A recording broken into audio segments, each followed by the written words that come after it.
मातरम साथियों, मेरा नाम अक्षय कुमार मेरा नाम हुआ और मैं अभी आरजेडी में झुग्गी झोपड़ी जिलाध्यक्ष हूँ। और इससे पूर्व में अखिल भारतीय विद्यार्थी परिषद में 2009 से काम कर रहा था और 2019 में हमने काम को छोड़ दिया। अच्छा, आप पहले एबीपी में थे और अभी राजद में। जी जी।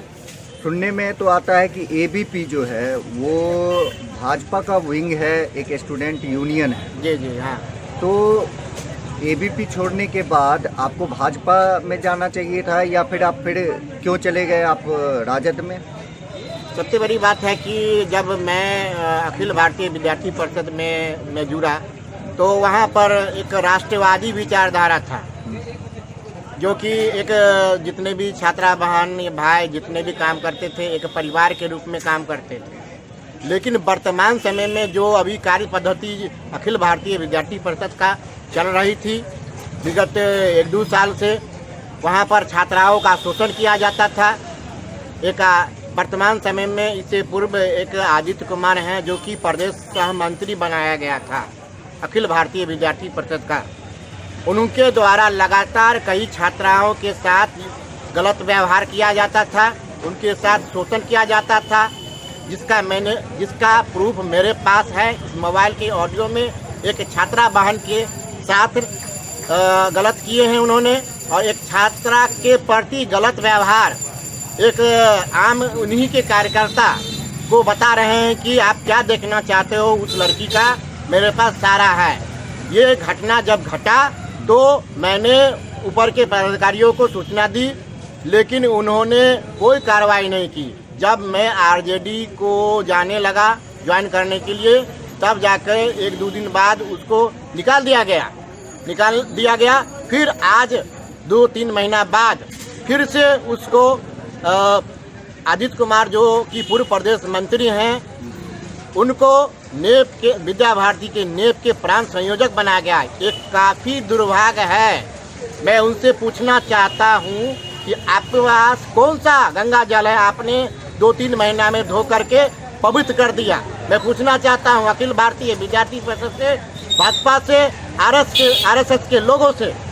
अच्छा, आप जो आरोप लगा रहे हैं या फिर आप बोल रहे हैं प्रूफ है, तो मतलब आरोप क्या हुआ? सत्यापित घटना ही हुई। जी जी। अगर ये बात है तो आप अपने पदाधिकारी से बात किए, अपने सीनियर से बात किए, तो क्योंकि हिरार्की होता है, एक शिष्टाचार भी बहुत ज़्यादा मायने रखता है पॉलिटिक्स में। तो जब आप उनसे बात किए तो उन्होंने उसके लिए कोई तुरंत एक्शन नहीं लिया, जिसके कारण आप पार्टी छोड़े?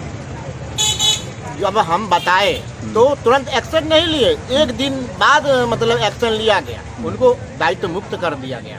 अच्छा। मुक्त करने के बाद आज 3 महीना बाद संघ के विद्या भारती के नेप के प्रांत संयोजक बनाया गया। तो आज मुझे बहुत दुख हो रहा है कि हमने भी 17 साल संगठन में काम किया, तो हम भी ऐसा काम किए वहाँ पर, तो मुझे दुख हो रहा है कि कैसे कैसे लोग आज न जाने इस संगठन में आज कार्य प्रणाली को गति दे रहे हैं गलत तरीके से। तो आप जब राजद में ज्वाइन किए हुए हैं और बीजेपी पे आरोप लगा रहे हैं या फिर आरएसएस पे या फिर एबीपी पे, तो क्या ये एक राजनीतिक मुद्दा आप नहीं बना रहे हैं या फिर कहीं ना कहीं आप को अभी भी भाजपा से लगाव है, आरएसएस से लगाव है, इसलिए आप बोल रहे हैं कि आपको दुख हो रहा है संगठन को? नहीं, हमें कोई लगाव नहीं है। जिस दिन हमने वहाँ पर घर अखिल भारतीय विद्यार्थी परिषद को छोड़ा और उनके कार्य प्रणाली का हमें प्रांत से लेकर करके राष्ट्रीय स्तर तक सूचना दी और ये गलत चीज़ का विरोध किया, उन्होंने नहीं स्वीकारा। मुझे इससे कोई मोह नहीं है, लेकिन किसी छात्रा बहन के साथ गलत टिप्पणी या टीका टिप्पणी करोगे, मैं किसी भी संगठन में रहूं या न रहूं, मरते दम तक विरोध करता रहूंगा। हाँ, ये तो है। वैसे तो भारत सरकार हो या फिर बिहार सरकार हो, महिला सशक्तिकरण के लिए काफ़ी कोशिश भी कर रही है और काम भी करती है। जी जी। लेकिन क्या आपको लगता है कि ये ज़मीनी स्तर पे कहीं ना कहीं सही तरीके से काम हो रहा है? क्योंकि हम लोग भी देखते हैं अभी किसी बच्ची का रेप हो जाता है। जी जी। या फिर कहीं पे बालिका का रेप हो रहा है। जी। या इस तरह का घटना बहुत देखने के लिए और सुनने के लिए आ रहा है। जी। तो क्या आपको महिला सशक्तिकरण और महिला को सुरक्षा सही तरीके से मिल रहा है बिहार के अंदर? जी, सबसे पहले मैं कहना चाहूँगा कि बिहार के अंदर कोई महिला सशक्तिकरण का सुरक्षा नहीं मिल रहा है।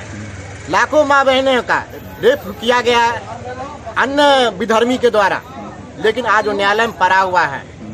उसमें सबसे बड़ी संशोधन होनी चाहिए थी। केस होने के बावजूद चक्कर लगाने की जरूरत नहीं होनी चाहिए थी। तो क्विक काम होना चाहिए। स्पीड ट्रायल इसमें एक विभाग बनाना चाहिए था महिला सशक्तिकरण के लिए। तो जो कि सरकार अभी फेल है। सरकार का दावा जो है धज्जी उड़ी हुई है। महिला सशक्तिकरण का कोई भी काम सही ढंग से नहीं हो रहा है।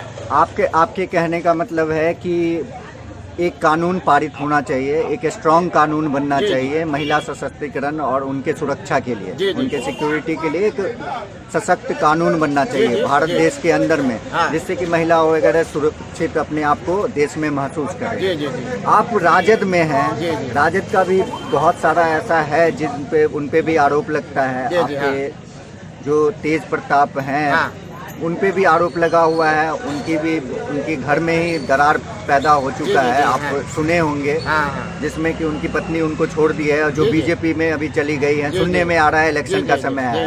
तो इस पे आप क्या अपने पार्टी के बारे में क्या कहना चाहेंगे? देखिए, सबसे पहले बात जो आपने कहा कि वो मतलब कि छोड़ के चली गई है, तो ये कि राजनीति पूर्वाग्रह है और ये राजनीति के तहत जो है इस तरह का जालसाजी विरोधियों के द्वारा किया गया है। ऐसा कुछ नहीं है, ठीक है। हमारे पार्टी में जो भी गलत होता है उस पर हमारे माननीय तेजस्वी यादव जी पर कार्रवाई करते हैं। ऐसा कुछ नहीं है, ये विरोधियों का चाल है।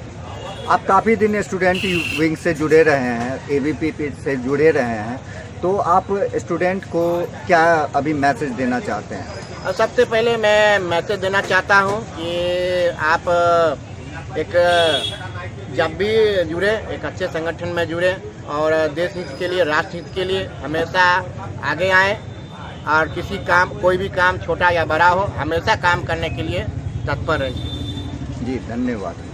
भारत माता की जय।